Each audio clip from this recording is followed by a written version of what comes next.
u1 velocity से move कर रहा है, एक हो सकता है m2 क्या नाम है m2 मास का पार्टिकल है जो u2 वेलोसिटी से क्या कर रहा है, मूव कर रहा है।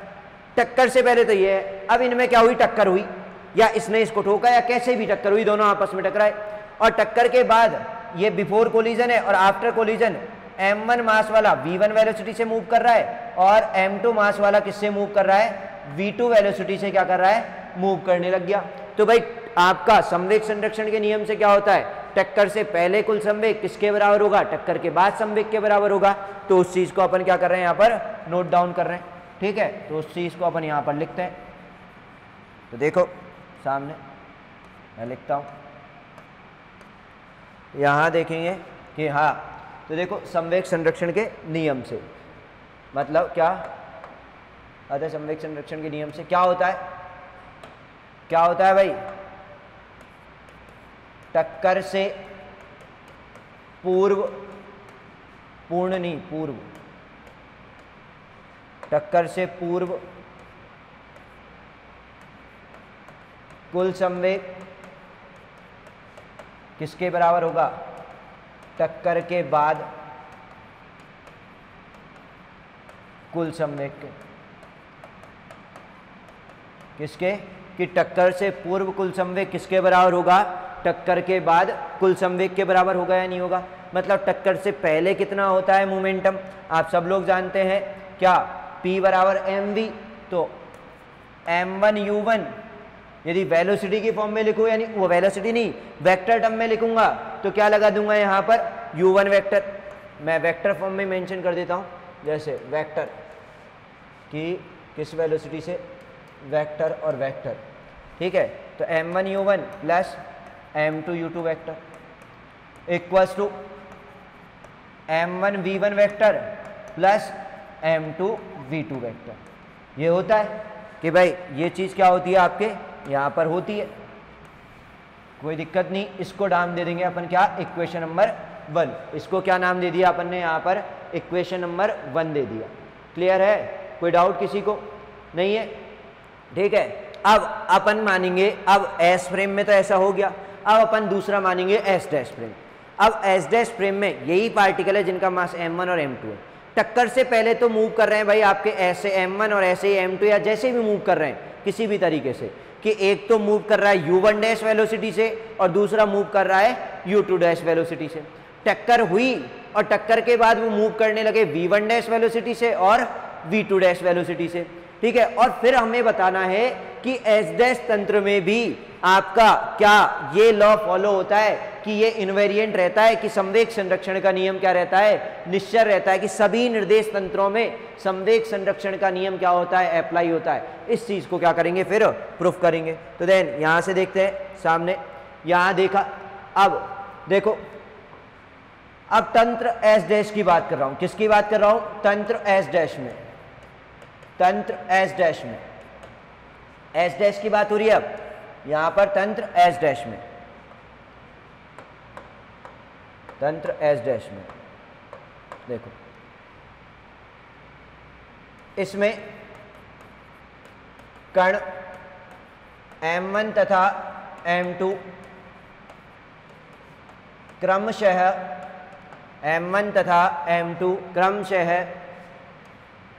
u1 डैश वेक्टर तथा u2 डैश वेक्टर वेग से, एक मिनट, इसमें कण m1 तथा m2 टक्कर से पूर्व, ये वर्ड ऐड करना है यहां पर, टक्कर से पूर्व, टक्कर से पूर्व क्रम से u1 डैश तथा u2 डैश तथा वेग से, u1 डैश तथा u2 डैश वेग से गति कर रहे हैं, एवं टक्कर के पश्चात, एवं टक्कर के पश्चात इनका वेग क्रमशः v1 डैश वेक्टर तथा v2 डैश वेक्टर है।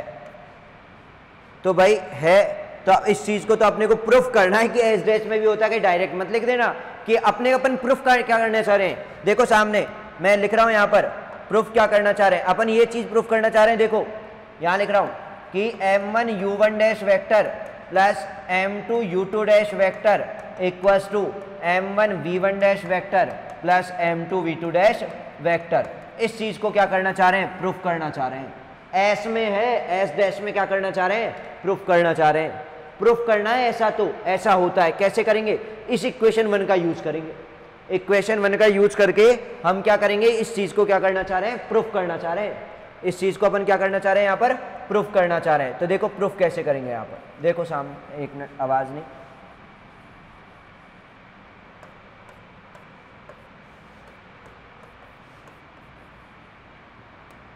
इस चीज को अपन क्या करना चाह रहे हैं, प्रूफ करना चाह रहे हैं। बताओ कोई दिक्कत है किसी को, कोई डाउट किसी को नहीं है? तो क्या करेंगे प्रूफ करने के लिए, अपन लिखेंगे भाई यहाँ पर कि अपन यहाँ पर भाई वो तो लिख सकते हैं टक्कर से पूर्व संवेग कितना है, टक्कर के बाद कितना है। अब बराबर है या नहीं वो चीज तो प्रूफ करेंगे, बाद में देखेंगे। तो अपन लिखेंगे टक्कर से पूर्व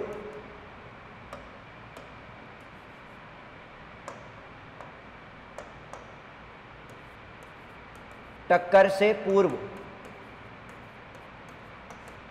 संवेग, एस डैश की बात हो रही है तो क्या होगा भाई, टक्कर से पूर्व m1 u1 dash vector plus m2 u2 dash vector, ये होगा टक्कर से पूर्व। और टक्कर के पश्चात क्या होगा, टक्कर के पश्चात, टक्कर से पूर्व तो ये हो गया, टक्कर के पश्चात संवेग क्या होगा कि m1 v1 dash vector plus m2 v2 dash vector. इन दोनों चीज अब हमें प्रूफ करना है, ये दोनों बराबर है या नहीं। इस चीज को अपने को क्या करना है, यहाँ पर प्रूफ करना है। इस चीज को अपन क्या करेंगे, यहाँ पर प्रूफ करेंगे। कैसे करेंगे, अब यहाँ सबसे बड़ी चीज यही है कि एस डैश फ्रेम में कैसे प्रूफ करेंगे। देखो आप डायरेक्ट नहीं लिख सकते दोनों बराबर है, अरे यही चीज तो प्रूफ करनी है। तो देखो कैसे करेंगे, आपको ये दिख रहा है यहाँ पर, ये दिख रहा है इक्वेशन। यहाँ पर अपन क्या करेंगे कि आप लोगों को याद हो गैलीलियन के अंदर अपन ने वेलोसिटी का ट्रांसफॉर्मेशन पढ़ा है, गैलीलियन के अंदर वेलोसिटी का, वेग का रूपांतरण पढ़ा है। उस इक्वेशन का यहाँ क्या करेंगे, यूज करेंगे। क्या करेंगे, यूज करेंगे। कैसे, देखो सामने, अब मैं बताता हूँ कैसे यूज करेंगे यहाँ पर। ठीक है, मैं यहाँ लिख रहा हूँ एक बार उस चीज को कि आपका वेगों के लिए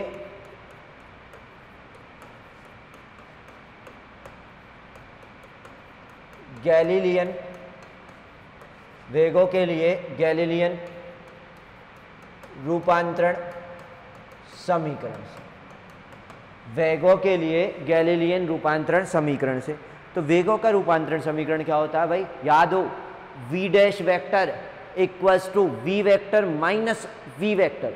जो माइनस v वेक्टर कौन सा है, जिस फ्रेम जिस वेलोसिटी से मूव कर रहा है, कि जो फ्रेम है जिस वेलोसिटी से मूव कर रहा है वो है आपका दूसरा माइनस के बाद वाला v। क्लियर है, मैं लिख रहा हूं यहां सामने कि आपका क्या होगा, यहां पर अलग पेन से लिख देता हूं जिससे आपको यहां पर क्या हो जाएगा, क्लियर विजन हो जाएगा उसका। क्या होता है आपको याद हो, अरे कि v1 क्या नाम है, इस तरीके से v dash vector equals to v vector minus v dash minus v vector, जहां v डैश क्या है, ये वाला फ्रेम s डैश में पार्टिकल का वेलोसिटी वेग, ये फ्रेम s में पार्टिकल की वेलोसिटी, और ये जो s डैश फ्रेम जिस वेलोसिटी से मूव कर रहा है उसकी वेलोसिटी। क्लियर है, तो देन यहां पर आप क्या निकालें, v निकालें तो क्या आएगा, ये इधर ट्रांसफर होगा, क्या होगा v डैश प्लस v होगा या नहीं होगा। अब अपने को देखो यहां पर यही तो चाहिए। देखो यहां पर क्या कर सकते हैं आप, इधर इक्वेशन 1 में u1 u2 v1 v2 इनकी वैल्यू तो पुट करोगे कि भाई फ्रेम s में ही तो है, फ्रेम s में वेग, फ्रेम s के वेग, इनकी वैल्यू तो पुट करेंगे किसकी टर्म में, फ्रेम s डैश की वेलोसिटी की टर्म में। तो देखो क्या फाइंड करूंगा यहां से, देखो आपके सामने कि मैं इससे क्या लिख सकता हूं, इससे क्या लिख सकता हूँ, देखो यहाँ से मैं ये लिख सकता हूँ कि टक्कर से पूर्व वेलोसिटी क्या है, u1 वेक्टर है, तो आपका क्या हो जाएगा u1 dash plus v vector, ये तो सेम रहेगा क्योंकि फ्रेम की वेलोसिटी है। इसी तरीके से u2 वेक्टर क्या लिख सकता हूँ मैं, u2 dash plus v vector लिख सकता है, नहीं लिख सकता, फ्रेम की वेलोसिटी। देन इसी तरीके से टक्कर से पूर्व है, ये तो मैं यहाँ लिख टक्कर से पूर्व वेग, ठीक है। टक्कर के पश्चात क्या होगा,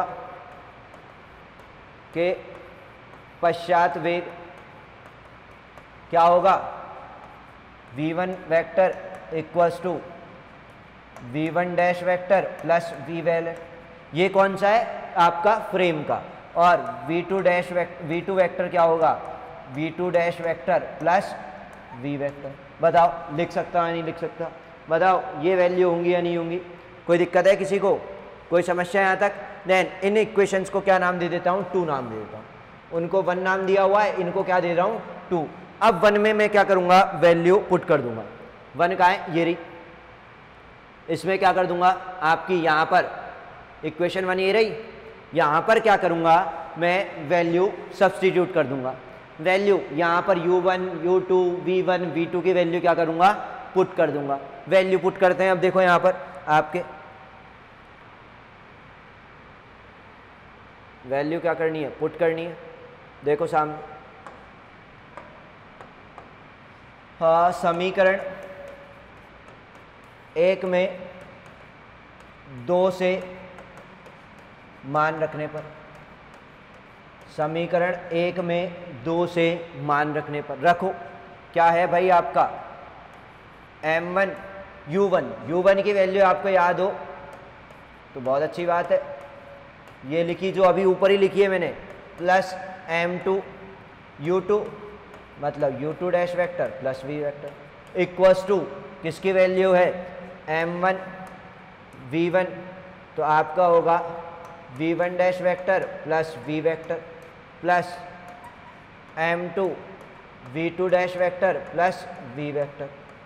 हो जाएगा या नहीं हो जाएगा, बताओ। आपने चारों वैल्यू को क्या कर दिया, सब्स्टिट्यूट कर दिया, वैल्यू चारों वैल्यू आपने क्या कर दिए, पुट कर दिए, तो आप इनका अंदर मल्टीप्लाई कर रहा हूँ m1 m2 का अंदर, देखो क्या आएगा m1 u1 dash vector plus m1 v vector plus m2 u2 dash vector plus m2 v vector plus m2 v vector equals to m1 v1 dash m1 v1 dash vector plus m1 v vector, ठीक है, plus m2 v2 dash vector plus उसके आगे वाली plus वाली term को मैं इसको इधर थोड़ा सा ट्रांसफर कर रहा हूँ, इधर शिफ्ट कर रहा हूँ थोड़ा सा, ठीक है, प्लस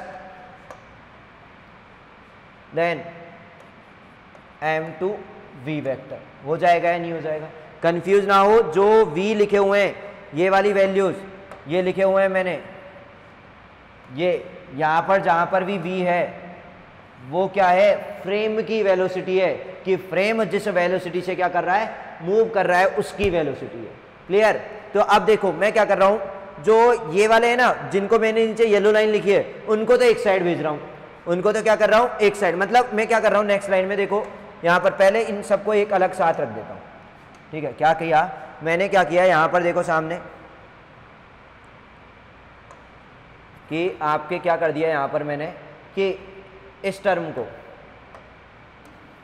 को इसको एक साथ रखा और इधर इस टर्म को और इस टर्म को एक साथ रख दिया, बाकियों को दूसरी साइड रख दिया। क्या कर रहा हूँ देखो आपका m1 u1 dash plus m2 u2 dash, m1 u1 dash plus m2 u2 dash, आपको फ्रेम में दिख रहा है ना, ये चीज़ें दिख रही है आई थिंक, ठीक है। प्लस अब जो रिमेनिंग है उनको एक साथ रख दो, दोनों में से कॉमन क्या आ रहा है v1 v2 आ रहा है, v1 आ रहा है या नहीं आ रहा, v वेक्टर कॉमन आ रहा है, बची कुछ ये दोनों टर्म है इनमें से क्या आ रहा है v कॉमन आ रहा है, तो क्या बच जाएगा m1 प्लस m2 v बच जाएगा या नहीं बच जाएगा, इक्वल्स टू इन दोनों टर्म को एक साथ रख दो कि m1 v1 dash plus m2 v2 dash plus अब दोनों टर्म में से क्या कॉमन आ रहा है भाई v कॉमन आ रहा है, दिख रहा होगा, ठीक है, क्या कॉमन आ रहा है v, तो m1 प्लस m2 और क्या बच जाएगा आपका v वेक्टर। बच जाएगा या नहीं बच जाएगा? बताओ, कोई दिक्कत है किसी को? कोई डाउट है किसी को? आया है नहीं आया समझ में? दिख रहा है आपको क्लियर? देखो यहाँ से दिख रहा है आपको सबको? ठीक है, अब क्या कर रहे हैं देखो, अब मैं देखो यहाँ पर आपको थोड़ा सा दिखाऊं, ये और ये वैल्यू सेम है, ये वाली वैल्यू और ये वाली वैल्यू क्या है? सेम है। या तो उसको इधर ले आओ या इसको उधर ले जाओ, देन क्या हो जाएगा? कैंसिल हो जाएगा, जीरो हो जाएगा या नहीं हो जाएगा? मतलब ये वाली टर्म और इधर ये वाली टर्म दोनों क्या है आपकी? सेम है। या तो उसको इधर ले आओ और चाहे आप इसको इधर ले आओ, क्या हो जाएंगी? कट हो जाएंगी या नहीं हो जाएंगी? क्या हो जाएंगी? वैल्यूज कट हो जाएंगी। और तो आपकी रिमेनिंग वैल्यू क्या बचेगी यहाँ पर? रिमेनिंग वैल्यू क्या रहेगी आपकी? देखो m1 u1 dash vector plus m2 u2 dash vector equals to m1 v1 dash vector plus m2 v2 dash vector. ये होगी या नहीं होगी कि m1 u1 dash plus m2 u2 dash equals to m1 v1 dash plus m2 v2 dash. और ये क्या हुआ कि भाई टक्कर से पहले एस डैश तंत्र में, पहले बोल रहा हूं एस डैश तंत्र में टक्कर से पहले कुल संवेग किसके बराबर आया? टक्कर के बाद कुल संवेग क्या आया? नहीं आया। मतलब क्या हुआ कि जो आपका टक्कर से पहले कुल संवेग होता है, टक्कर के बाद कुल संवेग बराबर होता है किसी भी फ्रेम में। हर आपने एस में लिखा था, एस डैश में क्या कर दिया? प्रूफ कर दिया। तो मतलब सभी जड़त्वीय निर्देश तंत्रों में संवेग संरक्षण का नियम क्या रहता है? निश्चर रहता है, इनवेरिएंट रहता है। मतलब क्या रहता है आपका? सेम रहता है, किसी भी तरीके का क्या नहीं आता? कोई चेंज नहीं आता है कि सभी जड़त्वीय निर्देश तंत्रों में संवेग क्या रहता है आपका? संरक्षित रहता है। मतलब क्या लिखूं मैं? देखो यहां पर क्या लिखूं? यहां पर लिखेंगे आपका टक्कर से पूर्व कुल संवेग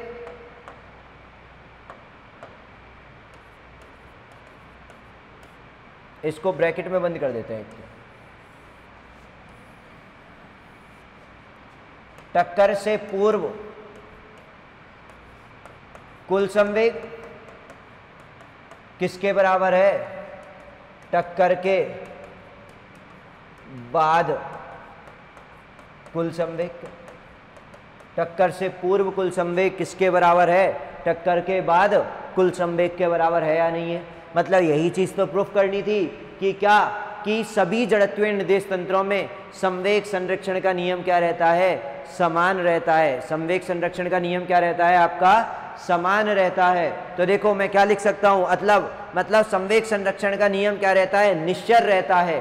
क्या रहता है? निश्चर रहता है। तो मैं यहां लिख रहा हूं आपके सामने नेक्स्ट लाइन में, ये देखेंगे सामने क्या लिखना है। अतः इससे स्पष्ट है कि सभी गैलीलियन रूपांतरण में, गैलीलियन में कर रहे हैं ना अपन, गैलीलियन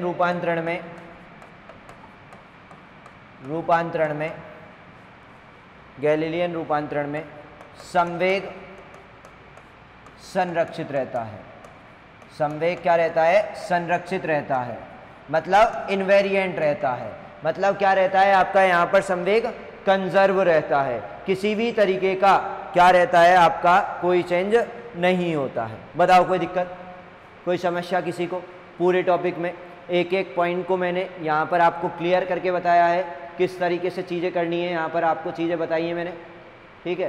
देन आपने पहले एस डैश तंत्र के लिए लिखा, एस के लिए लिखा, और आप देख सकते हैं आपका क्या आ गया है? वेलोसिटी का ट्रांसफॉर्मेशन आ गया है सबको समझ में। देन यहाँ पर क्या आ गया है आपका? एस डैश में था और क्या आ गया? एस डैश में वेलोसिटी का क्या आ गया है यहाँ पर? ट्रांसफॉर्मेशन। क्लियर? बताओ कोई डाउट किसी को? नहीं है? आई थिंक आप लोगों को समझ में आ गया होगा आज की क्लास का। बाकी जो रिमेनिंग चीज़ें हैं अपन पढ़ेंगे कल। ये काफ़ी आगे गया, एक मिनट वेट करें, आएगा।